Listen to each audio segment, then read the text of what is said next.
iba't ibang bayan ng Batangas, makasama po natin, Laguna, Cavite.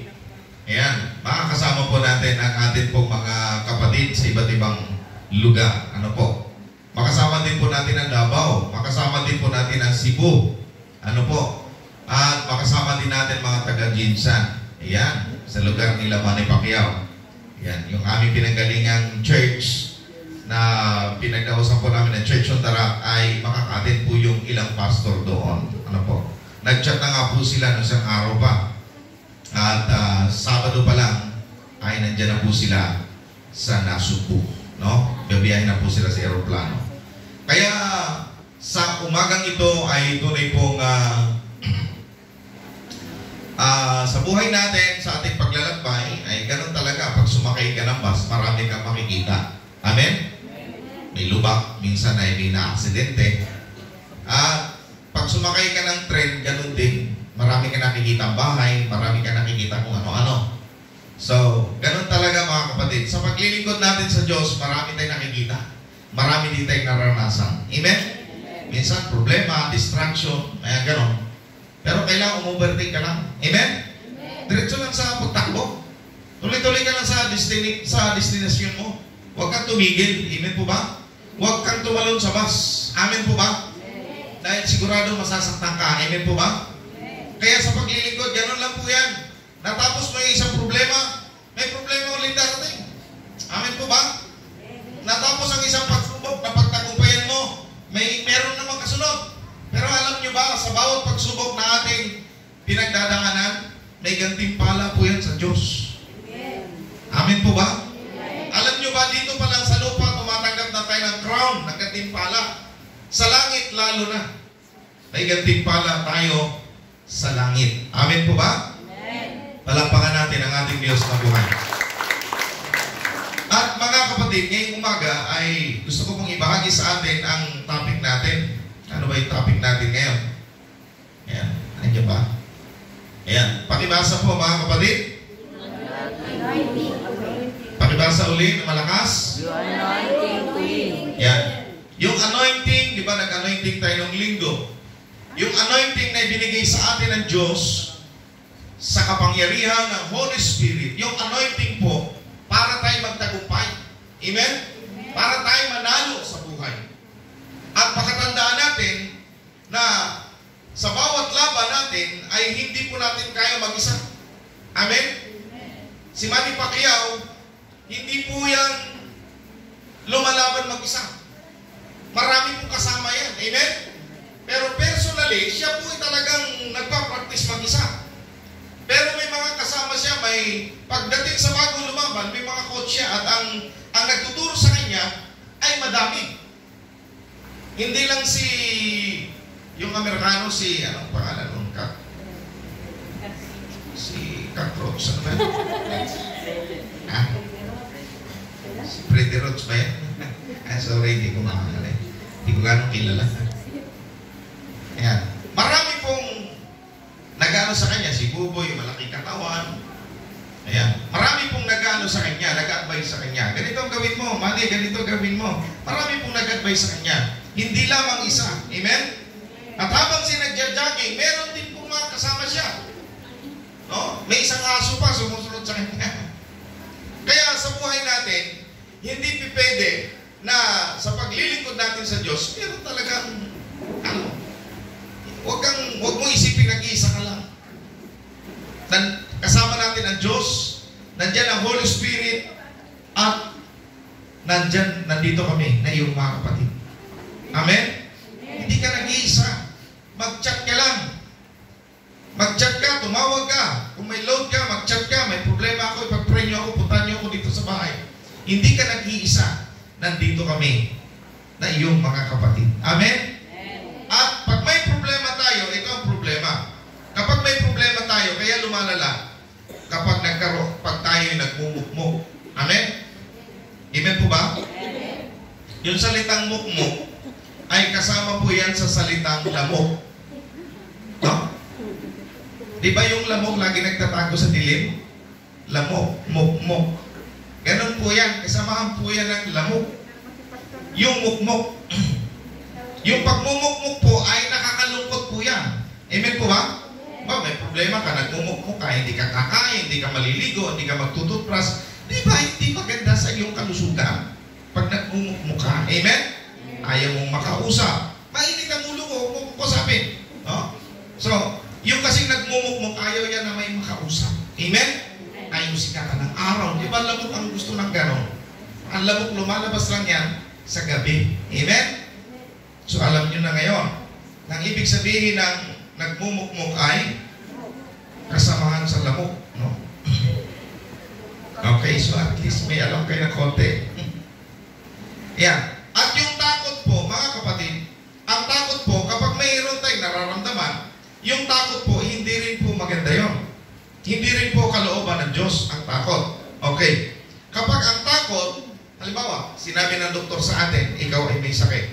Sinabi mo, talaga do, oh, malala ka na. Oh, talaga na po, pumuputay na po. Hindi na nagtatagal. Alam nyo, ang doktor, tao din nga katulad natin, nag-aral nga lang sila. Amen? Na 20 years. Pero, kaya ang taas ng respeto natin, pero nagkakamali din po ang doktor. Amen? Eh ako kaya sinabihan ng doktor na, ang sabi ng isang doktor, wala akong sakit. Oh, apat na doktor, wala daw akong sakit sa baga. Oh, ay di wala akong sakit. Amen? Di tuloy-tuloy akong inom ng gamot, panay ako ubo. Wala naman daw akong sakit. Pag huminga ako, tumutulog ang likod ko. Pag sabi ko, ganyan, tumutulog. Ang hirap lang huminga ng gano'n, may singaw. No? Kaya, nung nagpatingin ako sa isang doktor, ang sabi ng doktor sa akin, malala ka na. Nung pagsabi ng malala, bigla ako. Kasi sinabi ng doktor ay mataas ang respeto natin sa kanila. Amen? O, nung ako ay lumalala nga, dahil sinabi ng doktor, lumala ako, malala ka na. Hindi nanghina ako, namutla ako, namayat ako. Kasi sinabi ng doktor. Di lumipat ako ng doktor. Amen? Paglipat ko sa isang doktor, sabi ng doktor sa akin, wala yung bra. Wala yung bra. Saglit lang yan, gagaling ka. May bawal na bang kainin daw? Kahit ano, kainin mo. Huwag lang pako. Oh. Bigla kong lumakas. Amen? Amen po ba? Oo. Kaya huwag kayong mag-stay doon sa sinabi ng doktor. Makinig kayo. Umanap kayo ng iba. Amen? At higit sa lahat, ang salita ng Diyos, ang tinig ng Diyos, ang pakinggan natin. Dahil yun ang sure ball na may himala at may kagalingan. Amen. Palakpakan natin ang ating Diyos sa buhay. Tignan nyo ha. Ang sabi po ng 1 John chapter 4 verse 17. Yan, ang sabi rito. Walang kasamang, verse 18. Walang kasamang takot ang pag-ibig at pinapawi ng ganap ng pag-ibig ang sinumang may takot. Ang pag-ibig ng anumang takot. Hindi paganap ang pag-ibig ng sinumang natatakot. Sapagkat ang takot ay kaugnay ng parusa. Mga minamahal ko mga kapatid, kapag tayo po ay may nararamdaman physically, sumakit ang tiyan, sumakit ang ulo, sumakit ang balikat, o ano mang nararamdaman, huwag kaagad tayo mag-isip ng masama. Manalangin sa Diyos. Amen? Oo, manalangin. Kaya, Adiniya, huwag kang matakot ha. Huwag kang matakot. Wala kang tandaan mo, kapag yung pagdura mo ng dugo, sa kakalahin mo ng damo yun. No? Sa kakalahin mo ng damo, napagod ka. Kaya, kasi tumulong na magdamo, galing ng school, nagbihis lang, kumalahin ng damo. Kaya, magtiwala ka sa Diyos, wala kang sakit, pinagaling ka na niya. Amen? Huwag kang matakot kasi ang takot may kaugnay na parusa yon. Huwag po tayong matakot. Amen? Bakit hawak naman ng Diyos ang ating buhay?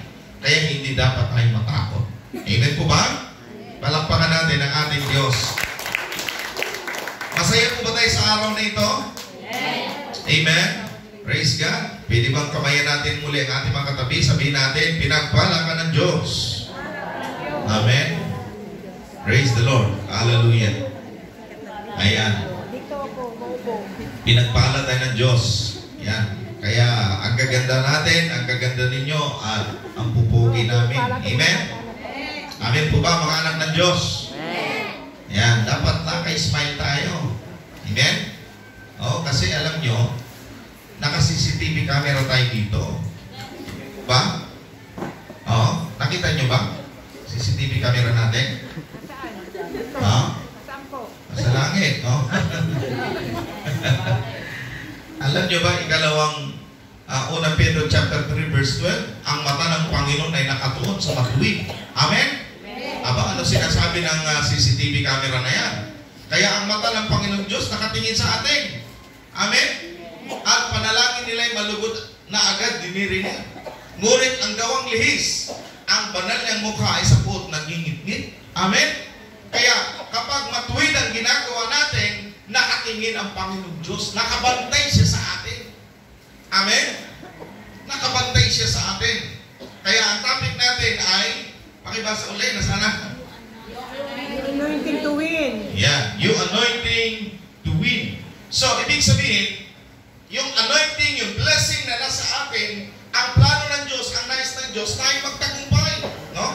Ang sabi po ng Luke chapter 4, verse 18, sabi rito, ang Espiritu ng Panginoon ay sumasa akin, sapagkat inirang niya ako upang ipangaral sa mga mahihirap ang magandang balita.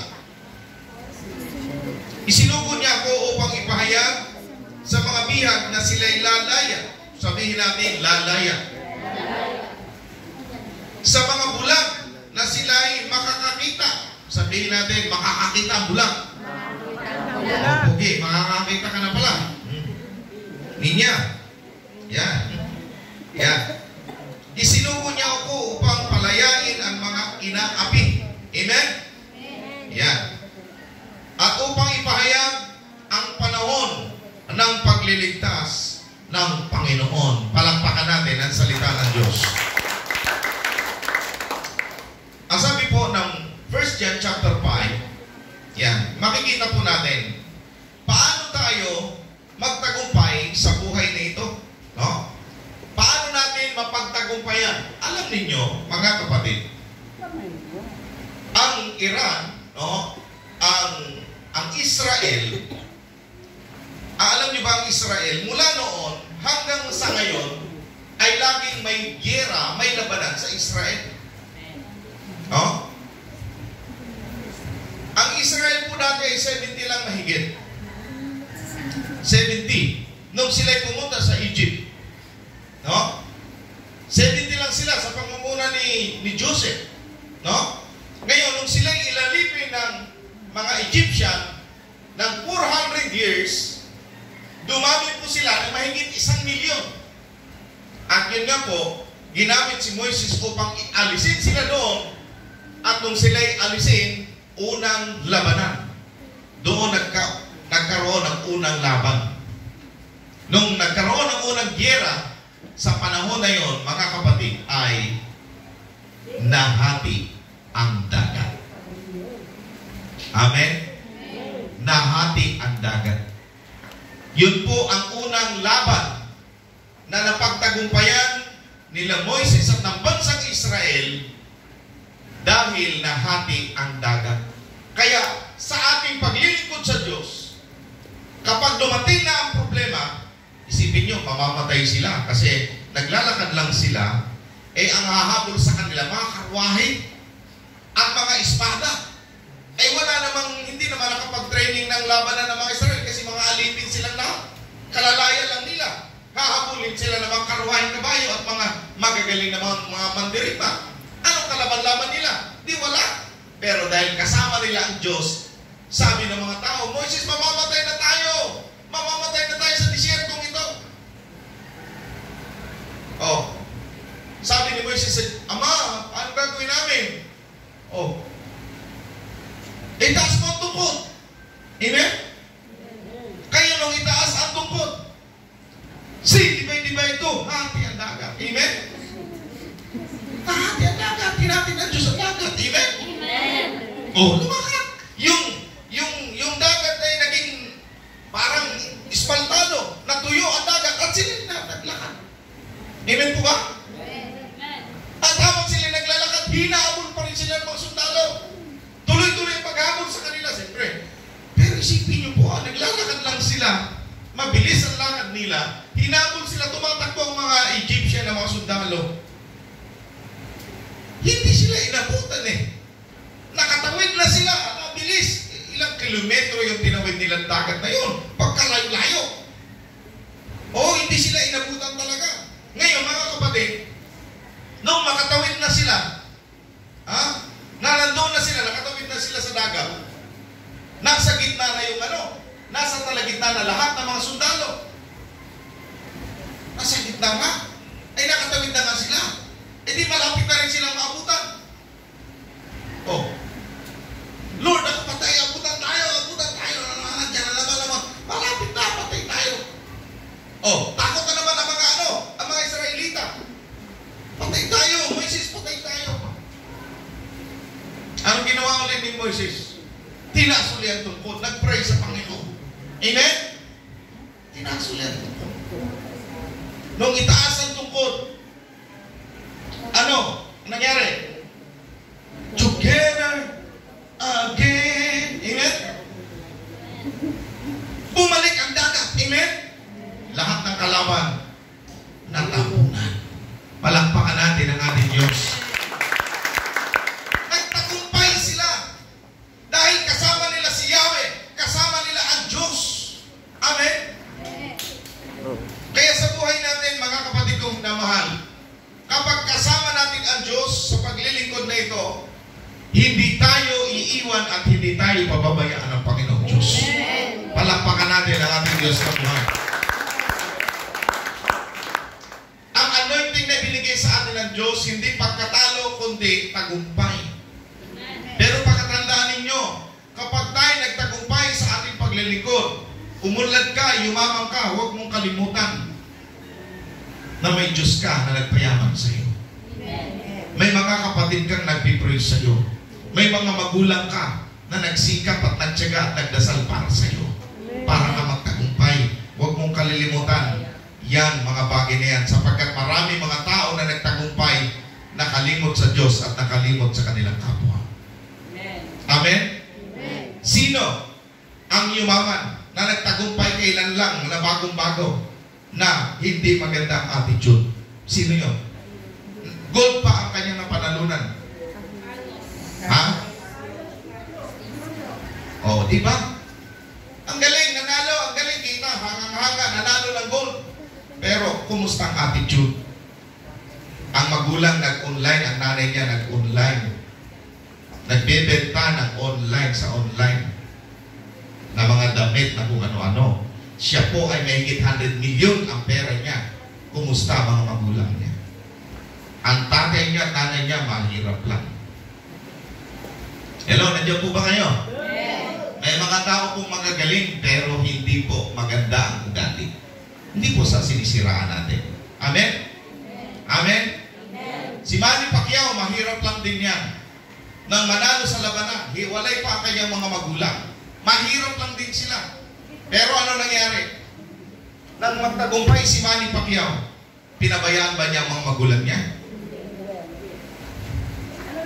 Sinuportahan niya ang kanyang mga magulang.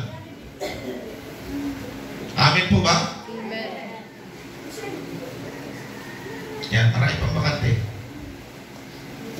Sinuportahan niya ang kanyang mga magulang. Ang kanyang mami, ang kanyang tatay, kahit malayo na sa kanila, sinuportahan pa rin niya. Mga kapatid kong minamahal. Kaya hanggang ngayon, si Manny Pacquiao, hanggang sa lumaban siya, naging congressman, naging senador. Natalo nga lang sa pagka-presidente. Pero, napakayaman na ni Manny Pacquiao. Ang dami niyang mga butik, ang dami niyang mga business sa Pilipinas at sa iba't ibang bansa. Hindi na po sila maghihirap. Amen? Sa mga subdivision, ang dami nila magagandang bahay. Kaya mga anak ng Diyos, yan po ang taong mahirap lang na yumaman dahil sa panununtok. No? Hindi na po naman lahat ng taong nanununtok ay yumaman. Amen? Marami pong nanununtok dyan, nababarangay. Amen? At yung iba'y nakukulong. Amen? Pero dahil si Manny Pacquiao professional, lahat ng suntok niya, basag-basag ang mukha ng tao. Binabayaran pa rin siya ng pera. Amen? O, kasi, ano yan eh? Boxing yun eh. Amen po ba? Pero subukan mo diyang galing mo gamitin mo sa barangay. Pagbabarangay ka. Amen po ba? So, mga kapatid ko minamahal, ang punto ko mga kapatid, yung attitude ng isang tao. Amen? Ang gusto ng Diyos magtagumpay, pero sa oras na nagtagumpay, kumusta?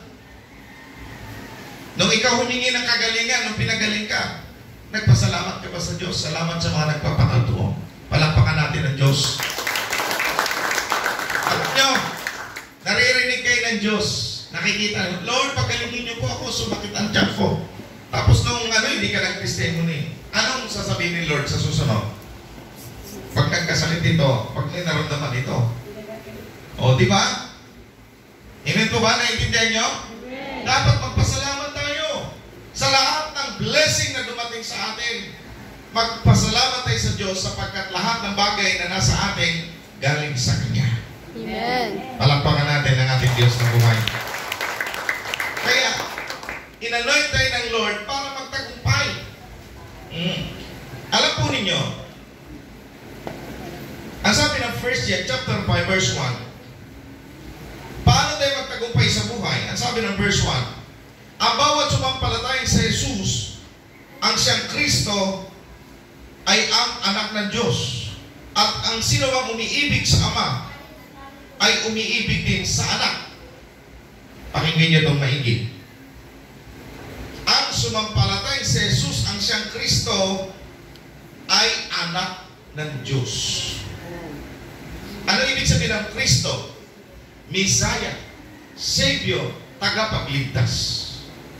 Amen? Naniniwala ba tayo na si Jesus Christ ang ating tagapagligtas? Amen. Siya ay Diyos? Amen. Palakpakan natin ang ating Panginoong Diyos. So nasa inyo na ang eternal life. Nasa inyo ang buhay na walang hanggan. Amen? Amen. Kasi ang buhay na walang hanggan, ibinibigay ng libre ni Gadya. At dapat ma-enjoy natin ang eternal life dito pa lang sa lupa. At pagdating sa langit, iba yung buhay natin doon. Amen po ba? Kaya dito pa lang sa lupa, enjoy natin ang eternal life na ipinagkaloob ng Panginoon Diyos sa atin. Kaya tayo nag-worship, kaya tayo sumasamba, kasi pinapractice natin ang buhay sa langit. Amen? Kasi hindi tayo taga-lupa. Tayo'y mga taga-langit. Sinong naniniwala? Taga-langit tayo? Oh, Pilipos chapter 3 verse 20.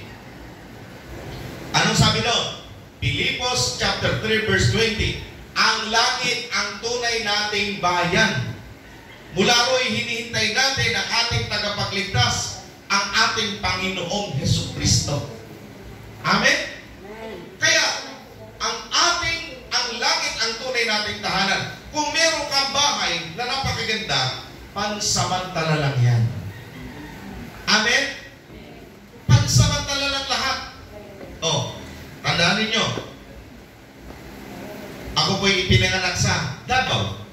Nalipat kami ng Agusan. Sabi ko, dito na ako magkaasawa, magkapamilya. Hindi.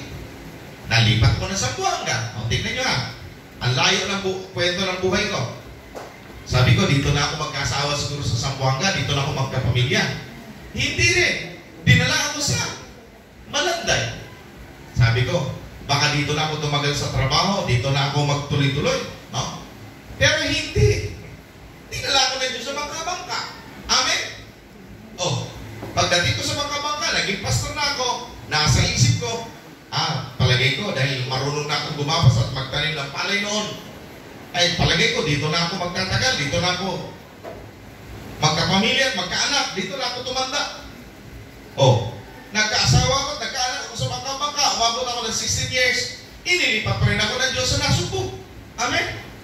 Nung nasa Nasugbo, iniisip ko, baka dito na talaga ako magtatagal, maganda rito, marapit sa isang mayamang subdivision. Wala eh, hindi pa rin. Inilipat ako ng Diyos. Inilipat kami sa Batangas City. At yun, nag-pray kami sa Batangas City. Sabi namin, dito na siguro talaga tayo makapagtayo ng church building na malaki. Talagang dito na tayo malagi sa Batangas City. Nakawalong taon lang kami doon. Pinabalik naman kami ni Lord dito sa Bulacan. Hello, nandiyan po ba kayo? nating lugar dito. Kahit tayo nandito sa Pilipinas, kung saan tayo ibig dalhin ng Diyos, napakahirap kaya ang kalagayan namin. Palipat-lipat kami. Amen po ba? O, kayo kaya? Hindi mo madali yun. Magbuhat ka, maghakot. Ang isang close pad, 12,000. Madali bang magbuhat? Nakatatlong hakot, magkano yun? 36,000. Kaya, hindi mo madali. Adjust ka. Hindi mo madali. Kaya pagdating namin dito, isa lang, nag-start kami magkaroon ng panambahan, araw ng linggo. Sa bahay nila Maring Elsa, Paring Norman, doon kami nag-start. Araw ng linggo yun. Tapos ikot-ikot, hanap-hanap din yun. Hanap-hanap pagka nakita itong lugar nito. Kaya mga kapatid, tapos nandito na tayo ngayon, nagpipray tayo ng lupa at church building. Ako, ang inisip ko ngayon dito na tayo, makarating na tayo sa promised land.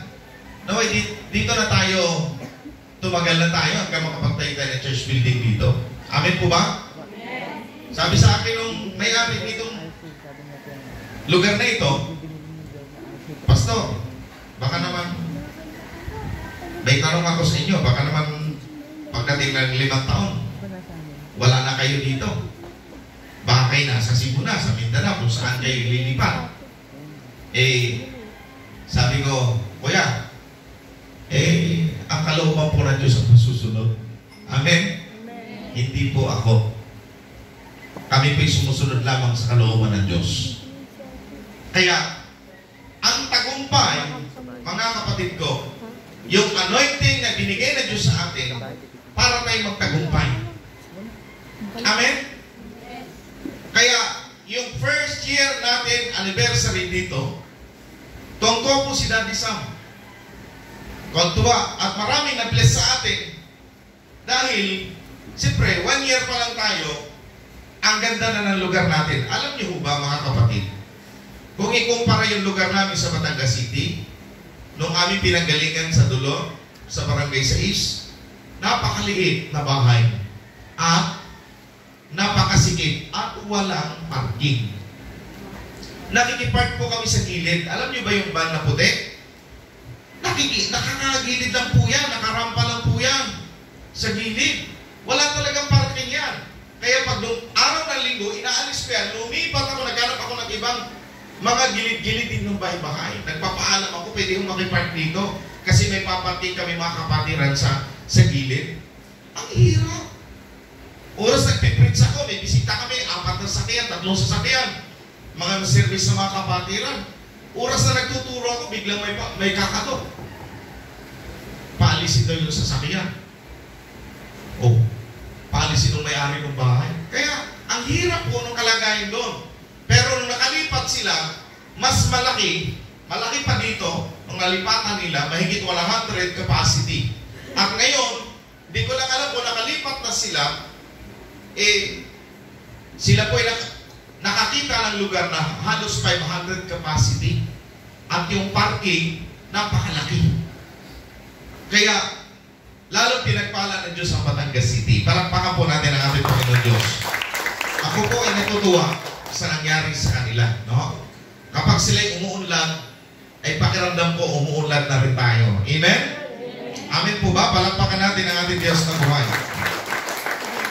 Kaya kung gusto nating magtagumpay sa buhay, ang sabi po ng 1 John chapter 5, tuloy lang natin basahin.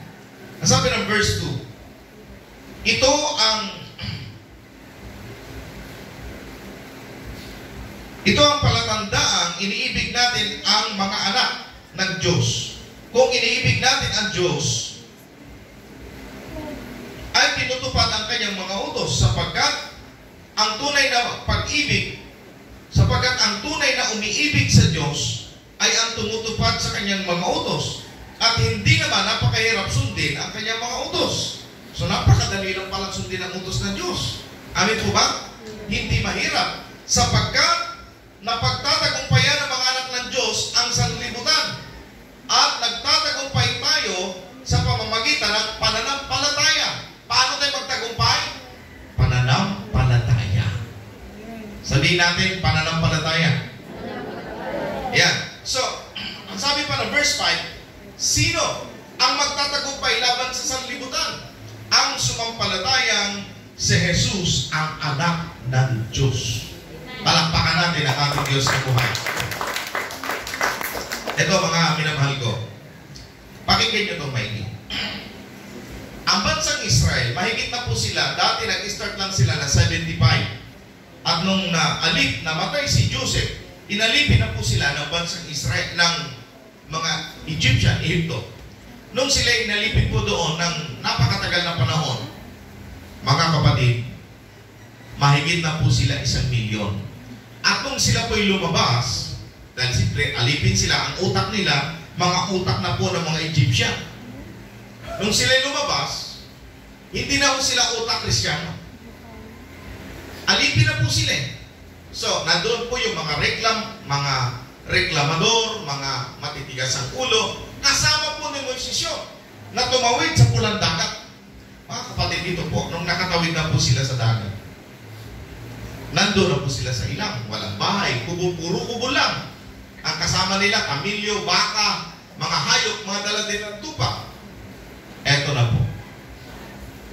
Nung sila'y huminto na at humintil na, ang sabi ng mga tao, Moises, dinala mo ba kami dito para patayin sa gutom? Mabuti pa sa Egypto, may sibuyas, may bawang, may pagkain doon.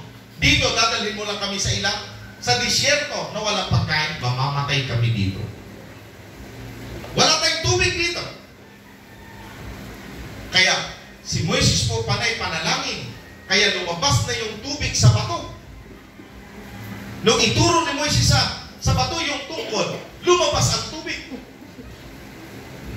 Naghimala na ang Diyos. Pero yung tubig na yon, galit na ng Diyos.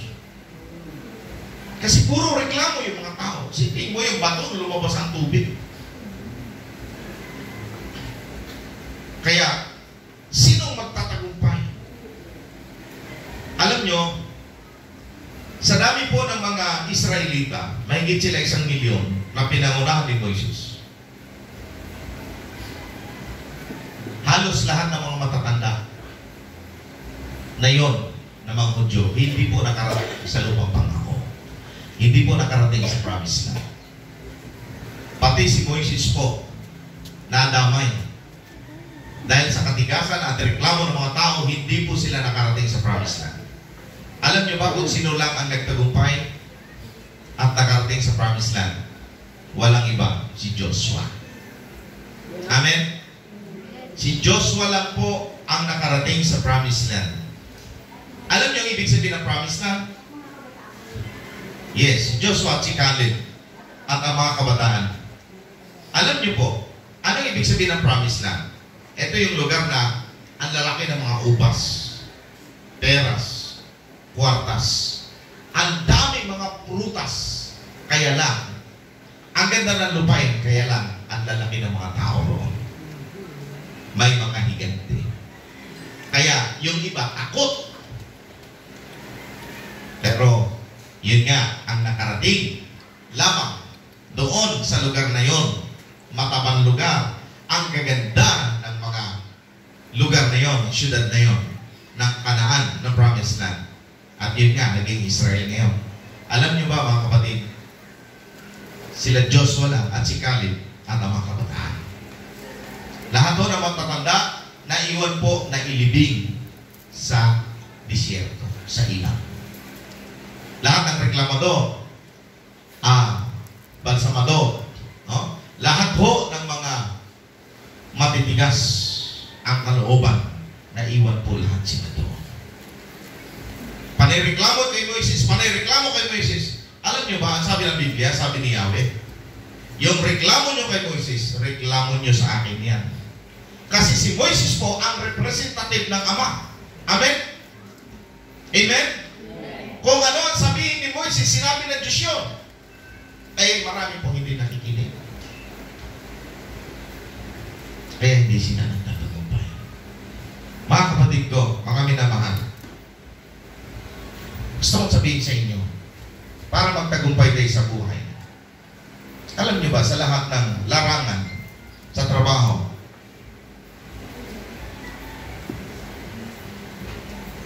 sa company, kahit sa company, may manager yan. At kahit may manager yan, maraming manager yan. Marami kasi manager sa isang mall, maraming manager yan kasi iba't ibang departamento po yan.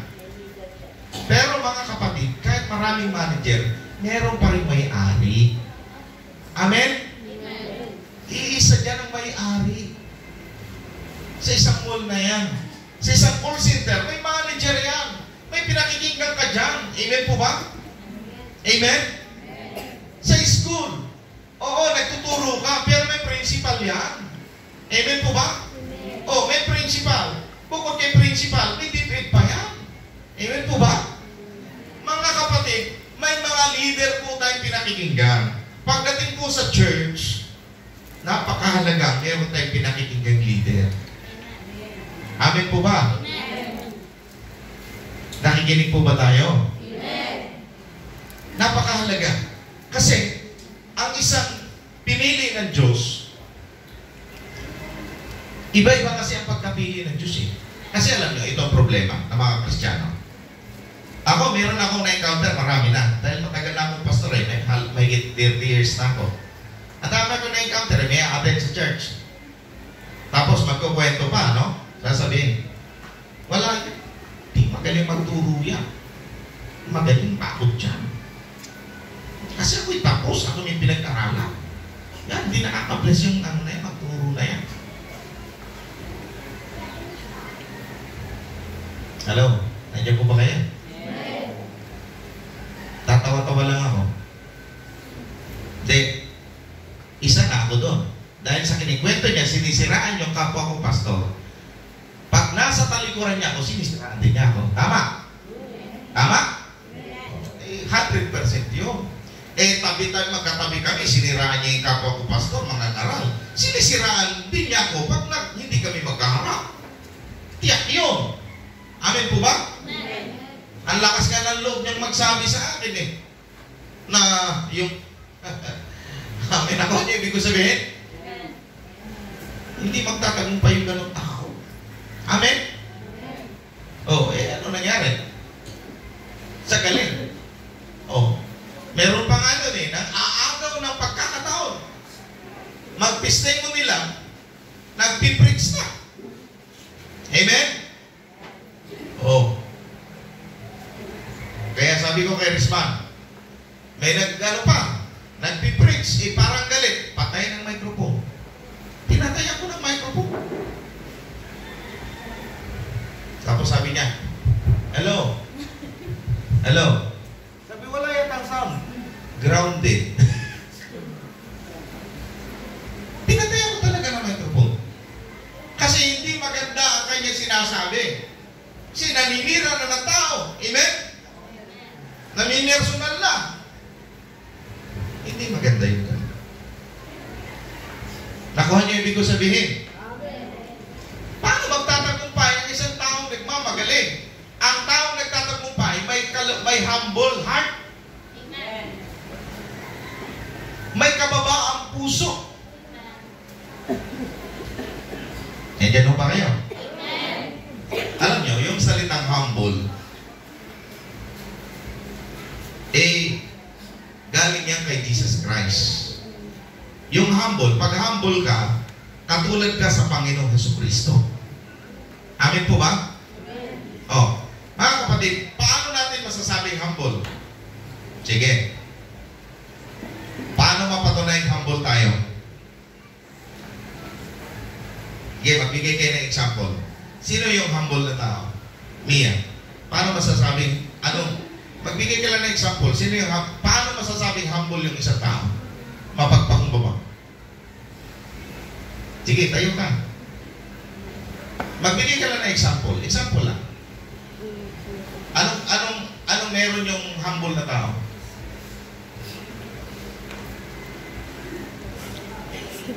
Sige.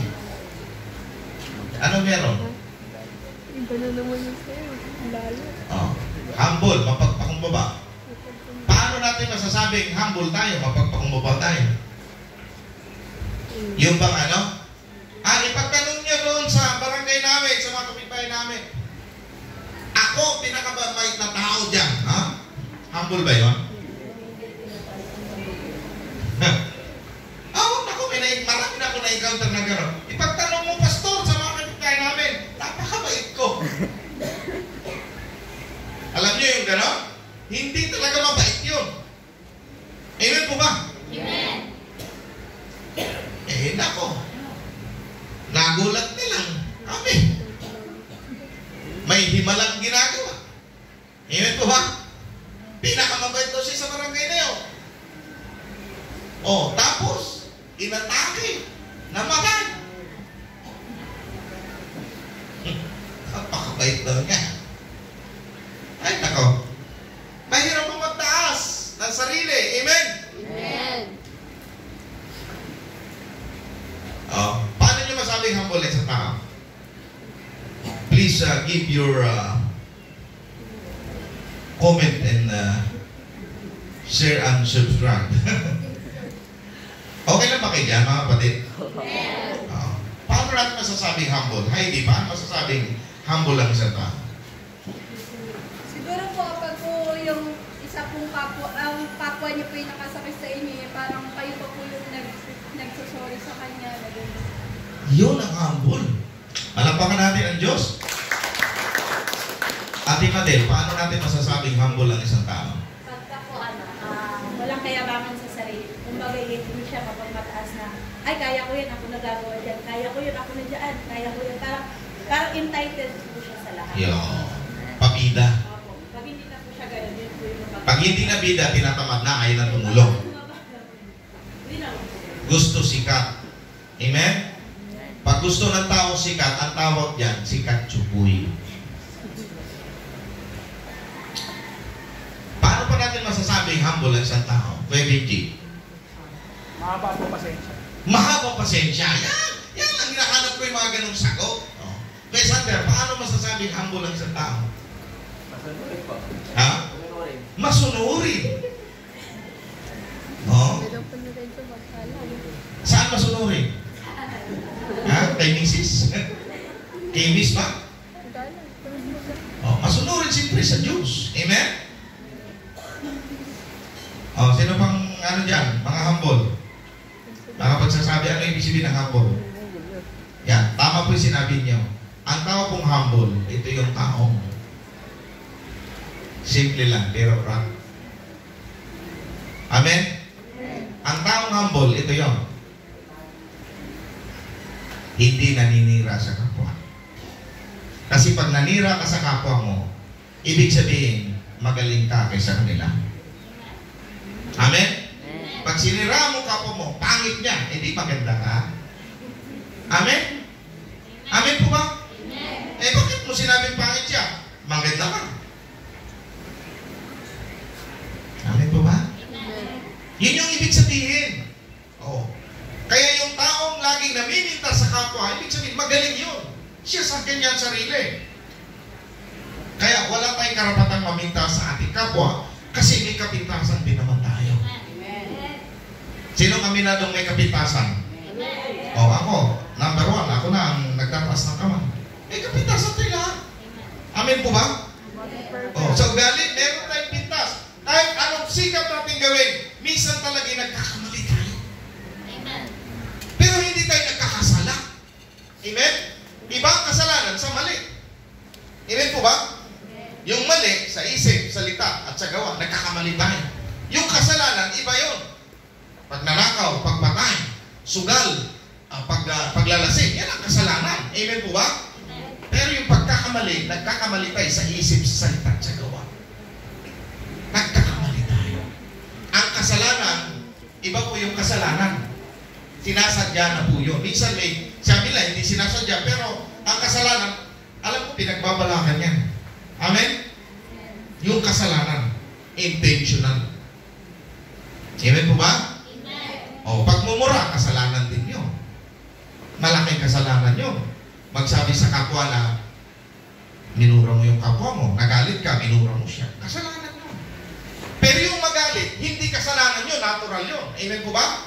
Nagalit ka sa mali, hindi po kasalanan yun. Kasi natural, ang Diyos niya, nagagalit sa mali. Tama? O, mali bang magalit ka sa mali? Mali ba ang magalit yung magulang sa anak, nagkamali ang anak? Paluin ang anak niya. Hindi po mali yun, tama po yun. Amen po ba? Disiplinahin niya, pagsabihan niya yung kanyang anak. Pero ang kasalanan doon, minura mo siya. Amen? O, pinagalitan mo na, pinalo mo na, minura mo pa, at sinabi mo pa, mana ka talaga sa tatay mo. Mana ka talaga sa lolo't lola mo. Kasalanan po yan. Amen? Malaking kasalanan po yan. Maliwanag ba mga kapatid? Huwag mo nang idamay ang mga lolo't lola at mga biyanan mo. Amen? Huwag mo na idamay sila, nanahimik yun. Nakabasag lang ng baso yung anak mo, baso lang pagalita. Amen? Nakabasag ng plato, yun lang plato. Amen po ba? Anak, next time, huwag niyo ingatan ang baso natin para hindi mabasa. Amen po ba? Ang plato natin, kasi dumami na, kaya lang hindi magagamit. Minsan kung ano nung sasabihin hindi maganda. Amen po ba? Yun ang kasalanan, nagdadagdag ng salita. Nandiyan po ba tayo? Isa pang humble na tao. Ang taong humble, may kababaan loob, nagpapatawad sa kapwa. Amen? Yun yung may anointing. Nagpapatawad. Napakahirap noon. Ginawa mo na sa kanya lahat, minura ka pa. Ginawa mo na sa kanya lahat, sinumbatan ka pa. Pero natuto kang magpatawad, napakahirap noon. Amen? Di ba ipatuto ni Ate Yuli kanina? Ang hirap noon. Pero natuto siya magpakumbaba. Natuto siya. Bakit? Pag nasa iyo na ang pag-ibig ng Diyos, yan yung humble. Ang nagpapakumbaba, itataas ng Panginoong Diyos. Palakpakan natin ang ating Diyos. Paano pa natin malalaman yung isang taong humble? Sabihin natin, humble. Kasi ang topic ka natin, tagumpay, anointing to be. Paano pa natin malalaman yung isang taong humble? Pogi, paano masasabing humble ang isang tao?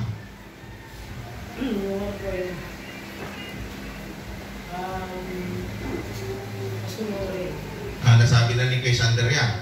Hindi papakita yung Ipapakita yung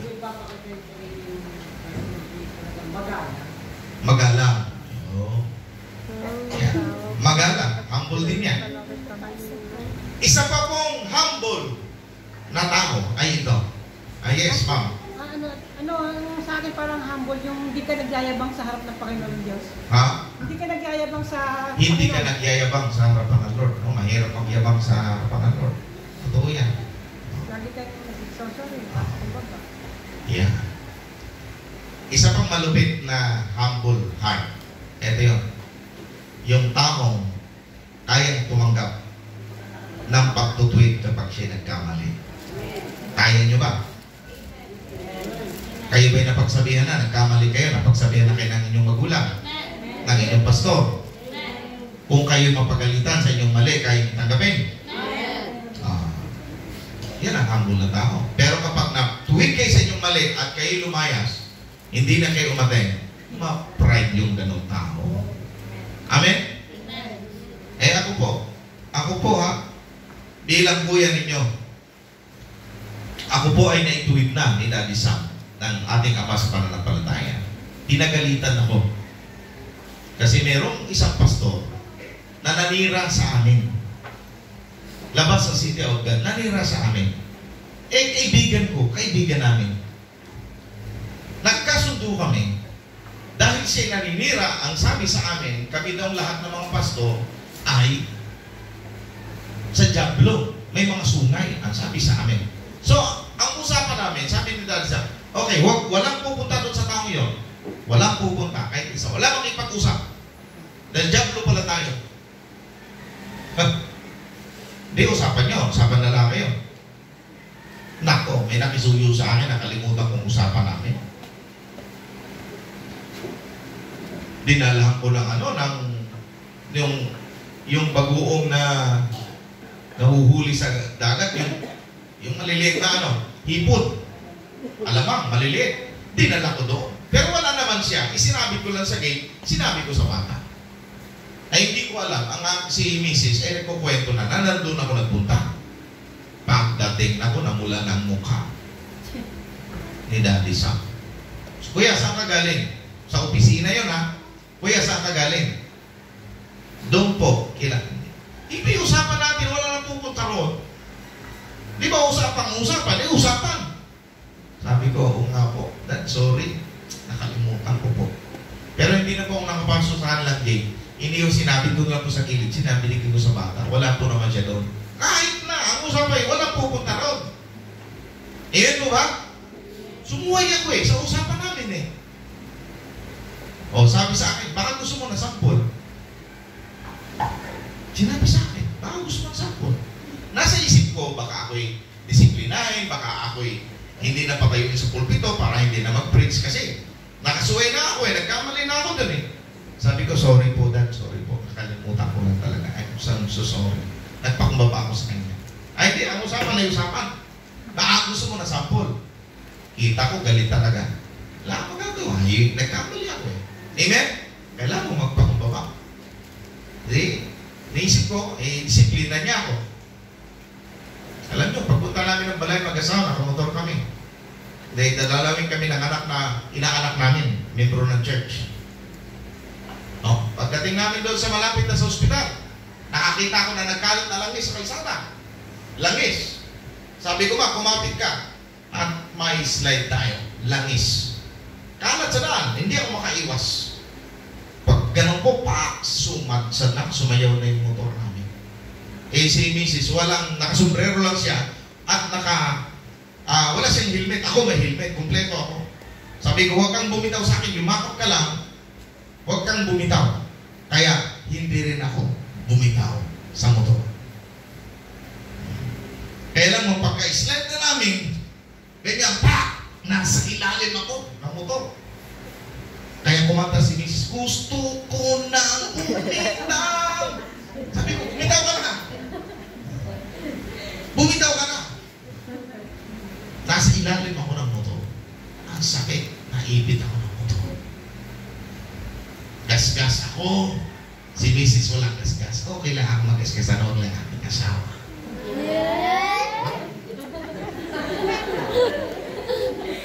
Okay mo. Gasgas ang tuhod ko, gasgas ang siko ko. Naipit pa ako sa motor, nasaktan ako. Huwag lang aking asawa.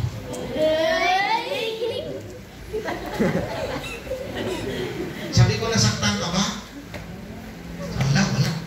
May gasgas ka? Wala. Ako, butas ang pantalon. Sugat-sugat ang tuhod ko. Tapos, nahilo ako dahil, alam nyo, pag may dugo, pag tingin ko sa tuhod ko yung dumugo, namutla ako, mahihimatay ba? Buti na lang may babaeng naghatid ng tubig parang angel. May dala-dalang tubig, 2 baso. Pag ilom namin, biglang nagliwanag ang aking paningin. Nawala yung takot, nawala yung pangamba, nawala yung sakit. At yun nga, iniwan namin yung motor. Dahil hindi na ako makapag-motor dahil masakit ang katawan ko. Mukhang may pilay na ako, mukhang may tama na ako.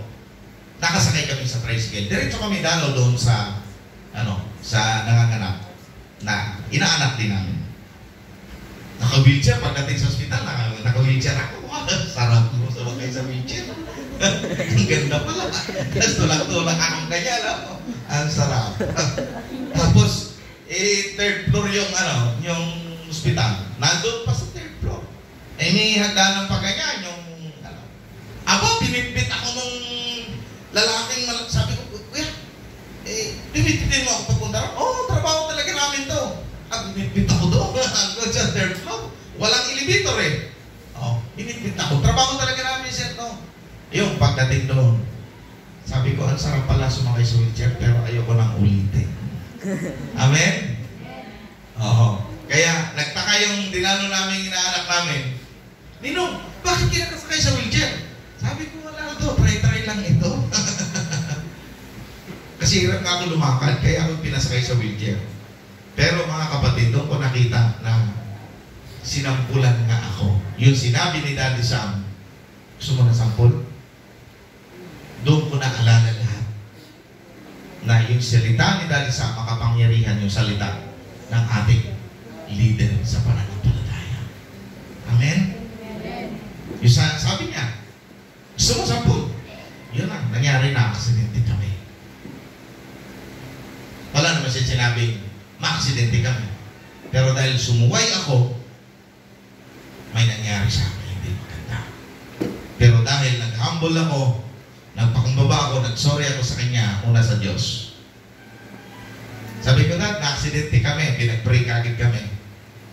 Pinuntahan kagad kami doon sa lugar. At kinuha nila yung motor ko dahil hindi na ako makapag-drive. Mga kapatid, doon ko nakita, kailangan mong matuto kang tumanggap ng pagkakamali. Kung nagkamali ka, matuto ka mag-sorry. Amen? Alam nyo, pinakamatindi natin kalaban, pride. Sabihin natin, pride. Oo. Pinakamatinding kalaban natin yun.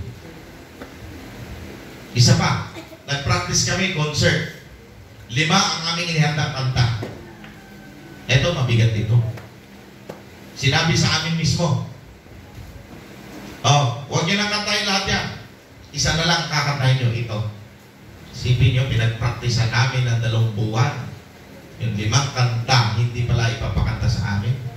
Isang kakantahin lang namin. Kasi ang daming gaganap.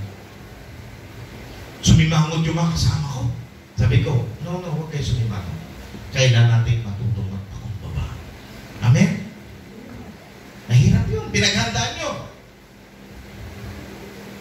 Isa pa, nagsong leader ako. Song lead ako. Gawain nyo, pag napakaraming tao sa Sanctuary. Tapos sa Victory na, dahil siyempre ako ang song leader, kami ang song leader naka-assign sa Balindige. Aba, sinabi sa amin ng leader huwag nyo nang ipawit yung inawit nyo kanina ha, magpawit kayo ng iba. Sabi ko, ano po ipapawit namin? Ito na lang. Ate, yun ang kinanta namin. Yung sinabi niya. Ang sakit kaya no? Amin po ba?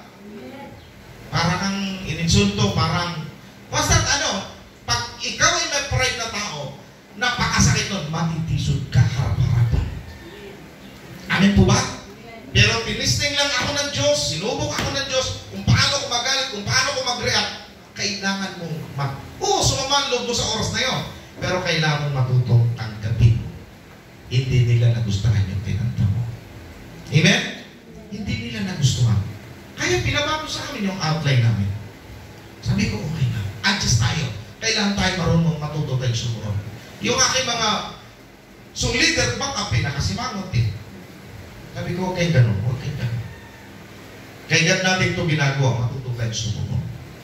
Amen? Kaya mga kapatid, ang taong humble, matutong tumanggap ng pagkakamali. Yan po ang pinakamasakit. Pero yan po ay katotohanan. Kaya, sa umagang ito, mga kapatid ko minamahal, yung anointing to be. In-anoint tayo, pinagpala tayo ng Diyos. Ang gusto ng Diyos, magtagumpay tayo sa buhay. Sino ang gustong magtagumpay? So, tandaan ninyo, ang nagtagumpay sa Israel, si Joshua at si Caleb at ang mga kabataan. Si Joshua kasi si Caleb, wala pong record sa Bible na nagreklamo kay Moises. Wala po. Sila po, lahat ng utos ni Moises, lahat po ng utos, sinusunod po nila. Yun po ang general ni Moises, si Joshua at si Caleb. Tapat na mga likod at mandirigma ng Panginoon. Kaya sa umagang ito, mga kapatid ko, nais ko pong sabihin sa ating lahat, na kung nais natin magtagumpay sa buhay, maging mapagpakumbaba tayo. Maging mapagmahal tayo. Mapagpatawan. Maunawain. At kung nagkamali, matuto tayo humingi ng tawad. Amen po ba? Sa mag-asawa, sa magkakapatid, sa ating magkakapatid.